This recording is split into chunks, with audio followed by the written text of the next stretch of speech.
Okay, so anyways, so it's pretty exciting that you're presenting Sharknado 3 here at... Oh hell no. Oh hell no? What? Who's asking for this? I mean, we keep on getting more Sharknados. The first two were, well, the first one was an incredibly big surprise to everyone, and it's one of those rare instances where the ratings grew every time they re-aired it, and so obviously a second one was going to happen, and I'm always kind of cautiously optimistic about this stuff, so I know we had an opportunity to make something really cool and improve on the first one, and we had New York as a backdrop. I thought we could match the ratings that we did on the first one, but I didn't expect it to go the lengths that it went. I mean, even Twitter, I think we had over 1 billion Twitter impressions, which broke Twitter again, and so, people are watching. However they're watching or why they're watching, we've made this weird little franchise. It's become like a summer blockbuster for SyFy. So we've done a feature film for TV with basically a beer budget, and it's kind of been cool. So that's why you keep seeing them. Are we still using the beer budget formula as we progress through the Sharknados? What I mean by beer budget is that a studio movie takes 2.5 to 3 years to do what they do, and that's why they look phenomenal. We're doing that in less than 6 months. So we have they have 100 days, we have 18 days. We have about 300 or 400 shots, and they're done in 2 months. So it's not that we don't want to be a big studio blockbuster. It's that we have a deadline that we have to meet, and we have to do everything we can, and we do it with earnestness, and we do it with a lot of love because we care about this stuff. I mean, if we had 2.5 years, everything would look like a Marvel movie. Yeah. But I think that's part of our charm is that we don't know we can't do that, so we do it anyway. Like, I'll give you an example. We shot in DC, and one of the things I wanted to do was I wanted to have Ian Ziering running around all the monuments and stuff. I thought, oh, there's no way they're going to let us do that. We had a crew of 8, and for 2 days we had permits to let Ian run past the Washington Monument, the Lincoln Memorial, and to run past the White House. Yeah. So we were able to do what probably would have taken 3 weeks with a normal crew in 2 days, and it looks fantastic. It looks really cool. So we're like this little scrappy, we're like Rocky. We keep doing it, and people keep showing up wanting to see what we come up with. But the third time, haven't we learned how to attack a Sharknado by now? Well, okay, look, politicians are very slow, and when you're talking about getting rid of things like marine life, like sharks, there's a debate that happens. And that's kind of, I think, also one of the charms of the movie is that we don't have a scientist going, if you do this, then you can stop the Sharknado, and the military going in, well, we can take care of it. What you had this guy trying to save his family doing stupid crap like, hey, let's throw bombs in the tornado. And that he may have stopped it twice. Yeah. There's a lot of collateral damage involved, and it's just making it up as they go along. But the thing is, by the time the military and scientists figured it out, he's already stopped it. And that's kind of the philosophy. So going into 3, he is a hero, and there are things that have sort of been put into place, but they haven't really been perfected because they're unpredictable. Sharknadoes are unpredictable. Well, the funniest thing is it almost seems like lightning strikes. I mean, the first thing is a lightning strike. The second thing is getting struck again, but the third time with the same people, the same cast. It's the same creative team too. I look, who would have figured in 2.5 years I would have created a trilogy? We have a Sharknado trilogy. But the thing is that it's up to the audience if they're still interested. There still seems to be an interest because everybody keeps writing about what we're doing. But I think each time we mix it up. It is about sharks in a tornado, but really it's about Finn, how does he stop it, and also what kind of genre do we want to play with. So in the first movie, it was more conventional, even though we did kind of a shootout on a boat at the beginning. That was kind of weird, but it was really cool. The second movie, we do a big plane, 12-minute teaser, which could have been the end of the Sharknado 2, and we put it at the beginning. And then we do this whole Braveheart and New Yorkers attacking, the Sharknado as the sharks are falling. In this one, we decided let's do White House Down with Sharks. So we're doing Die Hard. We're doing, the sharks stubbing for terrorists taking over the White House, and they have to stop them with machine guns, with the gun-toting president. We haven't done that before. So as a filmmaker, it's fun because we're doing something we haven't done before in a different genre, in a different way of presenting it. It's a completely different visual style than you've seen in the other 2 movies.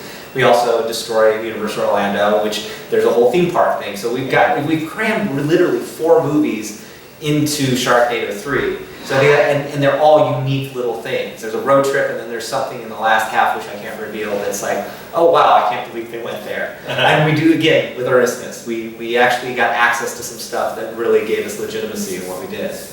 Tell me about the expanded cast. I'm just astonished that you could get all these people into the movie. Do they like just call you up and say, hey, I want to be in the next Sharknado? You get a lot of people that want to be in it, then you get a lot of things where they wouldn't let one line in the script go without it being somebody that was somebody. Like in the second movie, there were a few supporting people that maybe you didn't know. This one, it's either political figures, reality stars, actors. I mean, just you name it, they're in this movie, and there's not a single role that wasn't filled with that. Sometimes it becomes a little crazy because they'll cast people the morning of. It's like, oh, they're going for this person. Oh, and these people are available too. So I get to set, and they go, hey, on top of your already long, crazy day that you have you have to do like 15 pages, here's 4 new cameos. Write something on the spot or improv it and put it in the movie. Like Jackie Collins showed up. It's like, do something with Jackie Collins. Dance, monkey, dance. And it's like, okay, all right, hey Jackie, what do you want? Okay, let's talk. And we talk, and then she does it, and it's amazing. You know, Rick Fox showed up the same day. I mean, we had Lou Ferrigno, Rick Fox, Marie Menounos, Mark Cuban, and Coulter all crammed into this one day, shooting day. And it was crazy. But that's part of the fun. There's an energy to these movies that I call an energy of desperation. We have 18 days to pull something crazy off. We have 12 hours. You don't have time to go, oh, I don't have what I want, or this isn't part of my vision, or why are you giving me these people? I need script pages. You just go, okay, let's make it happen. Yeah. And that's what we do. And luckily with Ian and Tara and Cassie, all the people that have returned cast-wise, Mark McGrath, they know the drill. They know going in that we're going to constantly be shaping and changing things, and we're going to be going, okay, let's do this and let's do that, and they're game for it. And I think that's what makes these movies what they are. They're rough around the edges. They're not polished.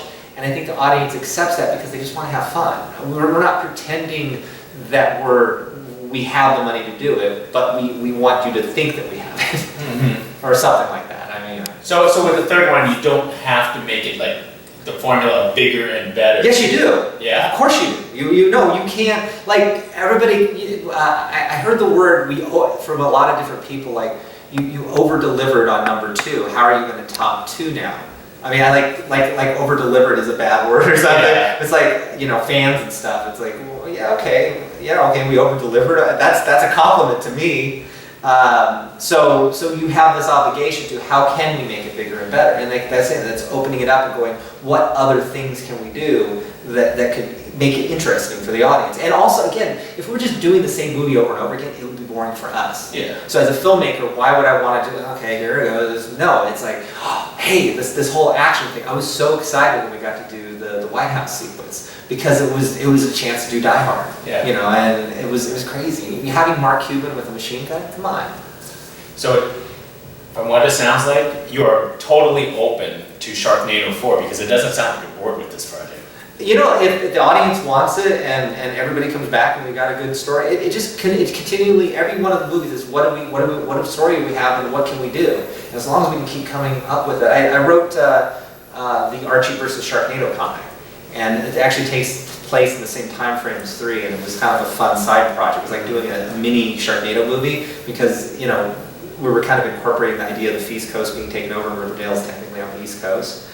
And I was going, okay, well, we've got beach stuff before, but I kept coming up with things I hadn't done before in these movies. And I was shocked that was even still possible. And so I think that, again, it's like there's this wide-eyed glee, this like 13-year-old kind of ADD mentality that, you know, from myself to Thunder Levin who writes these things, and the producers and SyFy, we all kind of still look at this, you know, with this sort of wide-eyed innocence. And again, as long as we can keep that, and we can keep the characters who they are, it's fine. I always have this no military, no scientist, meaning as primary characters. Now, in the third one, you do see a little military in there, but again, it's serviced by Finn. Finn goes to them saying, I need this, and they're going, we're going off and we're going to do this. Well, you don't really see everything that they're doing. You don't see their plan. Yeah. We only follow Finn's plan. And Yeah. I think that's what grounds it. And I think also kids love this movie. I've never seen so many kids enthralled with a film as violent and dark as this film.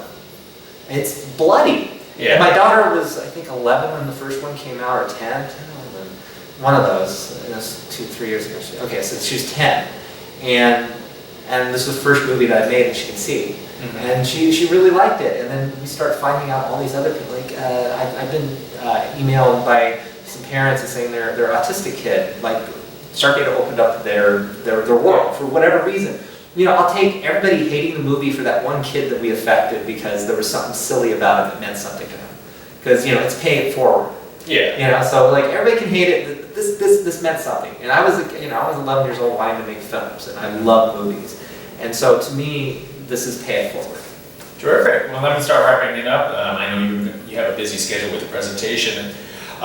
For yourself, do you like to do you in the future want to divert away from Sharknado and try to do other types of projects? Oh yeah, the thing is, it's weird. Everybody thinks my career started with Sharknado, but I was the horror guy. I did a lot of horror films. I did 3 dark horror films before Sharknado. Yeah. I did Boo, which was my first film, was a ghost story, and some other stuff. I like all sorts of things. I love the horror genre.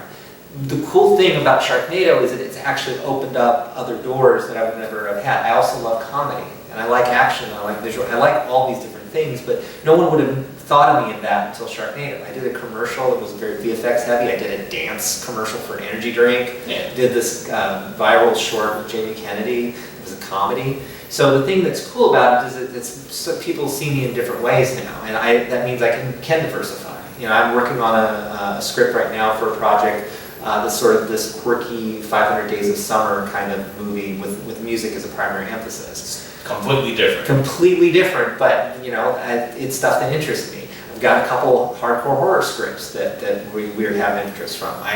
Someone sent me this art house film to read. You know, yeah. And so it's that's the cool thing is like as a filmmaker, I want to try different things, but I'm not ashamed of Sharknado. It gave me more opportunities to continue to make films. And I love the franchise. So yeah, you know, it's like I like to do these little things in between, and I'm going to continue to do what I do, and we'll see where it leads. Terrific. And one last question. What is the Comic-Con get to see this weekend with you? With Sharknado? Yeah. I think I'm going to get a little taste of what 3 is really about. We literally finished the movie 2 weeks ago.